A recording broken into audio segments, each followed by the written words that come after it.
Yards across America are filled with old stuff piled up everywhere. My job is to sort through the rubble and uncover the hidden treasures of the yard sale. I sort through the trash and turn crap into cash. Hi, and welcome to episode 3 of Pickin Vegas. I'm Mike, and this is the stories about the stuff I find at local yard sales, estate sales, and other sales. I buy this stuff to sell it and make money, and these are the stories of the items I find on a weekly basis. This last weekend was pretty tough. It was really hard to find any sales, but we still managed to get quite a cool pile of stuff, and now I'm going to show you what we got. Alright, so we ended up with a lot of large items this week, not too many small ones, so I'll start at the top and I'll show you what we got. Starting over here, we have 2 of these 10 Stella Artois signs, very tall, super cool, have a vintage look. They're not terribly old, they're about 20 years old, but they do have Anheuser-Busch on them, so they were kind of a real advertising thing back then. They're worth, I don't know yet, we paid $5 each. We're going to have to look and see. I think there's some value there though. And then here in the middle is this very interesting framed, ancient looking knife with a kind of a cool dragon head on it. I don't think it's anything old or real, but it's really cool, and I got it for 20 bucks, so there's got to be some money left on that one. And then next is this nice Betty Boop motorcycle clock we got. It's brand new in the box, and we got that for 2 bucks, so that'll make a couple bucks. I'm sure it's worth $15 anyway. It is brand new. And then next is this framed brand new M&M picture, and what's kind of cool about it, I mean, it's M&M picture, but it actually has this neat M&M certificate of authenticity on it, so I'm curious to see what that's going to be worth. We only paid $7, so I think there's a couple bucks on there. We'll have to see. Then next we got this kind of neat M&M candy dispenser that goes, it's a little roller coaster, goes down and your M&Ms come out. We got that for, I think, 2 bucks. Wasn't much. Good antique store thing, probably 10 bucks or something. And I buy these when I find these, and they're this nice. They're in the case. It's got all the paperwork. These are the old cell phones that you would hook up in your car. You have a 12-volt power supply and an antenna. These were really hot way back when, so they do have a little collectability. Again, I think I got that for 2 bucks, so there's some money there. And then next is these adult coloring books. They were all brand new. I got them for 50 cents each. They were in a box of weird, odd books mixed in, but I kept seeing them, so I kept finding them. They're pretty neat. These do cost quite a bit when you go to the store, so 50 cents each seemed like a good deal. It might be something good bundle for eBay or something. I don't know. We'll see. Can't go wrong. Then we found this neat old 1960s Coca-Cola box for holding the bottles. So it's a pretty neat piece. It's marked all over the place. It's from Los Angeles. And pretty neat piece. Got metal edges. Bottom's a little broke up, but got that for 10 bucks. It'll make a few bucks. Those always sell. Next is these kind of decorative southwestern style belts. My wife found these, $1 each, pretty good deal. I think we'll get, $8, $10 in the antique store. Should sell pretty quick too, just because they're kind of cool.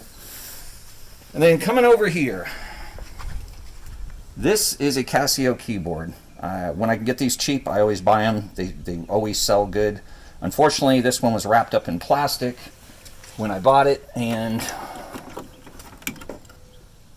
got a broken key.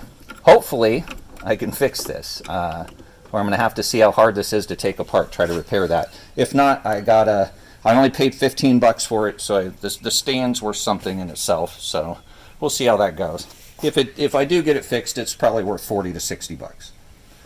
The next interesting one is the NutriBullet RX. These are very expensive machines.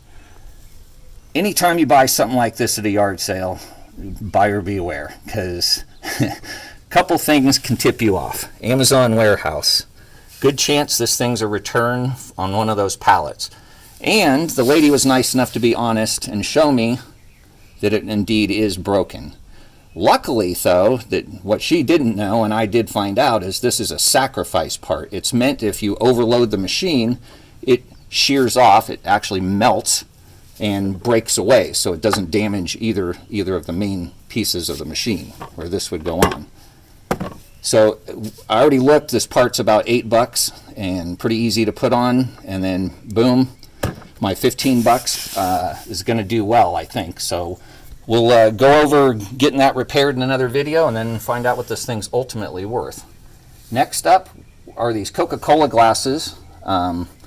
This guy, we were at his sale and he saw, hey, we were looking at something else similar to the Coca-Cola, and he's all, do you like Coca-Cola? Yeah, okay. So he shows me this box of glasses. There's 24 of them. They're from Coca-Cola in the original box, and they're all brand new. We got them for $10, so curious to see what those end up being worth, but got to be something. Not the kind of thing you find every day. And next, we got this Yu-Gi-Oh collection, the kind of cool case, a couple books with cards in them, a couple other odds and ends, $2. I already have a large Yu-Gi-Oh collection that will go at some time, so anytime I can get this stuff really cheap, kind of adds to the collection and the value of it. So we'll see in the future what all that actually ever ends up being worth. Next, we got these luggage pieces. Whenever we can find this kind of cool vintage luggage and it's cheap, we buy it because it always sells at the antique store. People love this stuff.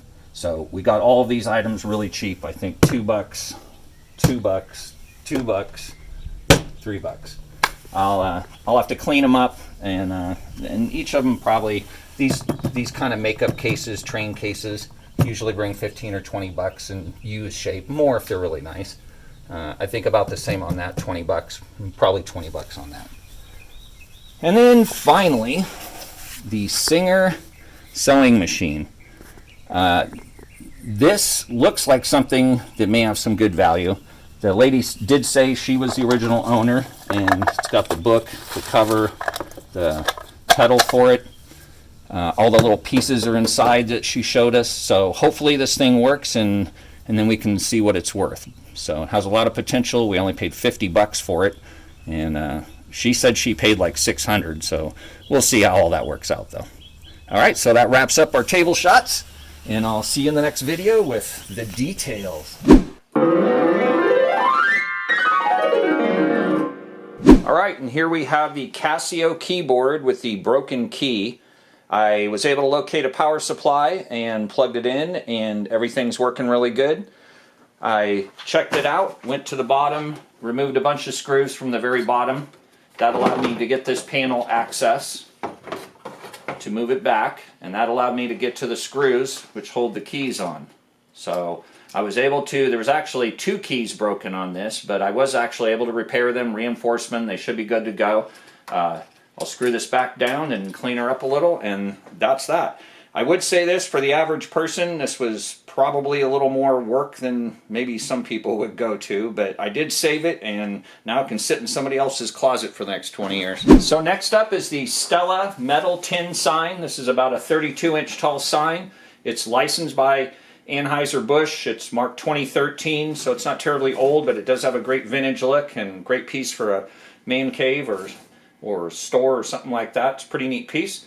It's marked, she is a thing of beauty, and who doesn't love a tall, wet glass of beer? It's making me thirsty just looking at it. I bought 2 of these, $5 each. I'm going to put them for $40 each in the antique store, so it should be a pretty good deal. And next up is this M&M framed art piece that we bought. It turns out it is an M&M's animation art from their studio. Will Vinton's the person who did these. It has a certificate of authenticity. It's number 109 of 5,000. And on eBay, these have sold for $50 to $100, this exact type of art. This particular image is not on there for sale or has sold, so it kind of puts me in a good position, and that's where I'll put it. I expect around $75, paid $7, good investment. All right, next up is the Coca-Cola glasses. We picked this whole case of these, brand new, 24 of them in total in the original box. We got these for $10. They are bringing around $100 a set on eBay plus shipping. I'm going to try them local and see if I can just find somebody local that wants to just come and pick the box up rather than all the extra shipping costs and having to rebox this and all the work that would go into it. So we paid 10. I expect around 75, 80 bucks out of these, so pretty good buy. And here we have the NutriBullet RX blender. It's really more of a juicer, I would call it, but that's what it is. This is the one that did have a broken part. This was like an Amazon pallet return kind of a thing. And this little drive gear that slips down in here and lets this thing drive. Somebody overloaded it and burned it out, and I have one on order, so that'll be the final test to install this. But I have tested it. All the parts are here. It's pretty much in near new condition, so I think with this new little part, we'll be good to go. The instructions, everything are there. These sell for around $125 if you're a super smart shopper. Brand new in the box. I think that the realistic price for this is $60 to $80, and because of the condition of everything, I think that $80 is actually pretty attainable with this particular item. I'll try to sell this local again to save on the trouble of shipping it and all that stuff. So I paid 15 bucks for it. I got about another $8. We'll call it 25 into it. Say we get 75. It's a pretty good profit. I'll take that. And here we have the framed ancient sword that I bought. This is a real metal sword. It's got a really kind of cool dragon's head on it. And then it has some neat markings that go down the blade. And it's got a kind of cool thing at the bottom. It's a really nice shadow box design. It's nice and deep inside there. Got a really nice frame to it. This, however, it's just a decorative item. This is just for looking at. It's not old. It's not even a real sword. It has no real edge to it. But it is really cool looking, and I think somebody's going to pay 95 bucks for it. I paid 20, so 95, pretty good investment. We'll take that all day long. So here we have the Singer sewing machine I got. We got this at a yard sale where there was almost virtually nothing good for sale, and this was sitting on the table. I actually bought a stuffed animal for my dog to murder, and came back for this because the lady said she spent some money on it and that it was in good working shape and everything. So she only wanted 50 bucks. I bought it. Looks like everything's really good. It's a heritage edition. It's black, has a cool vintage look. Got everything plugged in. Runs really nice. All the stuff's blinking. It's got all kinds of cool digital controls on it. It's a model 8768, and it turns out on eBay, going for price reference, bottom end on this is $250. They sell up to $450. I expect in that $250-ish range for a local sale, so somebody can just pick it up and take it home, and no packing, no shipping. So that buttons up the sewing machine. Okay, that wraps up episode 3 of Pickin Vegas. We did end up spending $126 on all the items you saw on the table. I do expect a $750 return on all those items. So that wraps up this week. I can't wait to see what's coming next week. I love buying and showing you what I find, and we'll see you next week with a brand new pile.